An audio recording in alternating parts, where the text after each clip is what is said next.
بہت بہت شکریہ یہاں تشریف لانے کے لیے.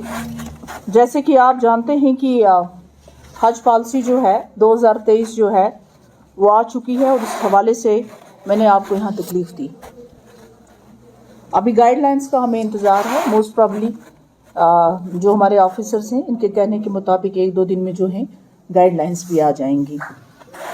کچھ چیزوں کا تو آپ کو معلوم ہی ہے جس کے لیے ہم منسٹری کو مبارکباد پیش کرتے ہیں، کیونکہ جس پرپس کے لیے لوگ جاتے ہیں حج پہ وہ تو ایک الگ ہی قسم کا عقیدہ رکھتا ہے. تو اس میں جو وی آئی پی کلچر تھا، یہ وی آئی پی کلچر ختم کیا آج کی گورنمنٹ نے. اس کے لیے میں اس سٹیپ کو اپریشیٹ کرتی ہوں. جیسے کوٹا ہوتا ہے پرائم منسٹر کا، ہوتا ہے پریزیڈنٹ کا، ہوتا ہے اسی طرح مینارٹی جو منسٹرز ہیں ان کا ہوتا ہے، ایم پیز کا کوٹا ہوتا ہے. تو وہ ختم کر کے عام لوگوں کے لیے یہ ایک بہت اچھی جو ہے راحت ہے. مجھے لگتا ہے تقریباً اس سے 5,000 جو ہیں 500 کی 500 ٹوٹل نہیں، تو اس سے عام لوگوں کو فائدہ ہے. تو یہ ایک ویلکم سٹیپ ہے، اس کے لیے میں ان کو اپریشیٹ کرتی ہوں. اسے مزید جہاں تک جموں کشمیر کا ہے اس حوالے سے میں بات کرنا چاہوں گی. آپ جانتے ہیں کہ یہ جو ہوتا ہے ڈسٹریبیوشن ہوتا ہے، اس میں تقریباً 80% جو ہے باقی اسٹیٹس میں ہوتا ہے. حج کمیٹی آف انڈیا کرتی ہے، اس کا آپ کو معلوم ہوگا. ہاں، اسی طرح ہمارا جو ہے بین اے مسلم میجورٹی اسٹیٹ، اس میں ہمیں کچھ ایڈیشنل کوٹا مل جاتا ہے. اگر جنرلی دیکھا جائے تو تقریباً 6,000 تک جائے گا، پھر اگر اس کو ایڈ کیا جائے تو 2,000 تک جائے گا. لیکن ہمیں امید ہے کہ ہم 10,000 کی فگر کراس کریں گے انشاءاللہ اس سال. تھوڑی بہت چینجز ہیں اس میں. ایک تو یہ چینج ہے جو انہوں نے نئی چیز انٹروڈیوس کی ہے اس پالیسی میں. پہلے کچھ چیزیں میں آپ کو بتا دینا چاہوں گی اپنے ساتھیوں کو.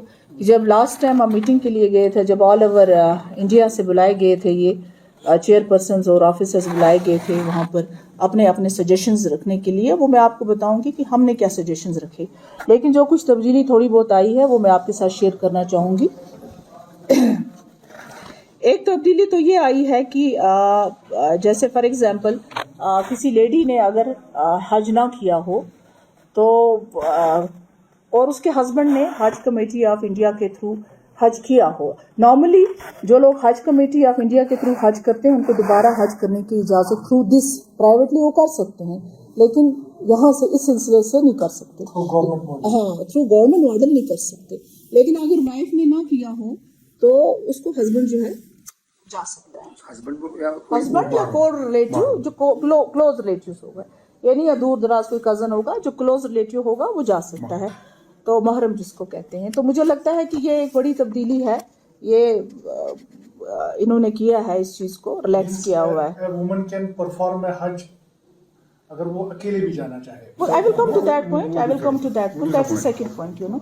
So یہ وہ ہے کہ سپوز اگر کسی لیڈی کے ہسبینڈ نے کیا ہے لیکن وائف نے نہیں کیا ہے، وائف جانا چاہتی ہے، تو نارملی تو حج کمیٹی آف انڈیا اس کو الاؤ نہیں کرے گی. لیکن اگر عورت نے نہیں کیا ہے تو ہسبینڈ بھی جا سکتا ہے، بھائی بھی، محرم جو ہے وہ جا سکتا ہے ساتھ. ایڈیشنل تھوڑے ایڈیشنل چارج دینے پڑیں گے. کتنے دینے پڑیں گے وہ ابھی انہوں نے ڈیسائیڈ نہیں کیا ہے.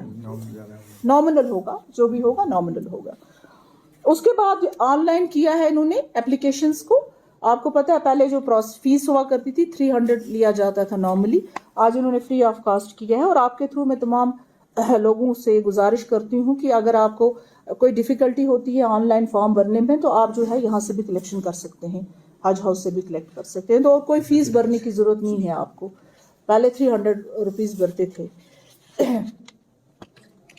اس کے بعد جیسے پہلے جو عورتیں تھیں ان کے ساتھ ضروری تھا کہ کوئی مرد جائے، ہسبینڈ بھائی جو وہ جائے. لیکن اب 45 سال ایج جو ہے اس سے اوپر اگر عورتیں گروپ میں جانا چاہتی ہیں تو وہ 4 عورتوں کا گروپ جو ہے وہ جا سکتا ہے. ایز گروپ بھی وہ جا سکتی ہیں، تو کسی محرم کی ضرورت نہیں پڑے گی. یہ ایک تبدیلی آئی ہے اس میں. ایک ویب سائٹ ہے جو کہ یہاں شیئر کریں گے اور میں اپنے ٹویٹر پہ بھی ڈال دوں گی.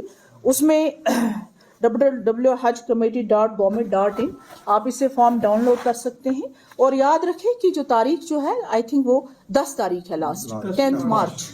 تو اس لیے لوگوں کو جو ہے اس میں کرنا چاہیے. ساتھ میں اگر کسی کو پاسپورٹ میں کوئی پرابلم آ رہی ہے تو ہمارے آفیسرس یہاں ہیں, وہ ان کی ہیلپ کریں گے اس چیز کو ایکسپیڈائٹ کرنے کے لیے. اگر کسی کو کوئی ایشو آ رہا ہے پاسپورٹ کا, ایکسپائری ہو, کسی کا ایکسپائر ہو, کسی کا رکا ہوتا ہے, کئی ساری چیزیں ہوتی ہیں, ویریفیکیشن کے لیے ہوتا ہے, یا کسی کی ڈیٹ وہ ایکسپائر ہو گیا ہے, تو ہمارے آفیسرز یہاں پہ ہیں, وہ یہاں آ سکتے ہیں, ان کی مدد یہاں پہ ہو سکتی ہے. ہاں, اب یہاں پہ کچھ پریارٹیز ہیں جو سب سے نمبر 1 پریارٹی جو ہے جو 70 سال سے اوپر ہو. آپ کو یاد ہوگا لاسٹ ایئر کووڈ کی وجہ سے ایج کا کچھ ایشو تھا کہ کیا ایج تھی کہ کس تک جا سکتے تھے, 60 تک. لیکن اس باری جو ہے obviously انلمیٹڈ ہے, اس میں کوئی ایسی چیز نہیں ہے. اگر 70 اب ہو ان کو فرسٹ پریارٹی دی جائے گی, اس میں پورا نہیں ہوگا. اس کے بعد نمبر 2 جو ہے سیکنڈ لسٹ میں جو آتا ہے وہ لیڈیز آتی ہیں, پھر وداؤٹ دس جس کا محرم نہ ہو ساتھ, اس کو نمبر 2 پریارٹی وداؤٹ پورا ہوگا. Then comes the general category. تو اس طرح سے کیٹیگرائز کیا گیا ہے اس کو. پہلے آپ کو پیسہ دینا پڑتا تھا, پرائیویٹ لیبارٹری جانا پڑتا تھا ٹیسٹ کے لیے. اب مجھے لگتا ہے آپ نے جو کیا ہوگا ویکسینیشن, وہ سرٹیفکیٹ جو ہوگی ویلڈ ہوگی. اس سے مزید بھی اگر کچھ ہوگا تو گورنمنٹ کے تھرو ہو جائے گا, آپ پے کرنے کی ضرورت نہیں ہے. RT-PC آپ کو پتا نا کووڈ کے ریلیٹڈ ہے, اگر کرنا پڑا تو وہ فیسلٹی آپ کو گورنمنٹ پرووائڈ کرے گی. ایک اور چیز آپ کو بتا دوں میں آپ کو کہ ہم نے کچھ ایشوز ریز کی ہیں جو میں نے آپ سے کہا کہ میں آپ سے شیئر کروں گی, لیکن پرپز کیا ہے؟ پرپز یہ تھا جو ہم نے منسٹری کے سامنے بھی بات رکھنے کی کوشش کی. ہمارے یہاں جو ہے, میں جموں کشمیر کی بات کروں گی تو پچھلے 3 سال تک نہ کوئی کمیٹی تھی, نہ کوئی چیئر پرسن تھا. آپ کو پتا ہوگا کہ 3 سال کے بعد جو ہے یہ پروسیس شروع ہوا. تو میں اور میرے جو ساتھی ہیں انکلوڈنگ اور آفیسرز, ہم نے اپنی طرف سے بھی گورنمنٹ آف انڈیا کے سامنے بہت ساری باتیں رکھی جو میں ابھی آپ کے ساتھ شیئر کروں گی.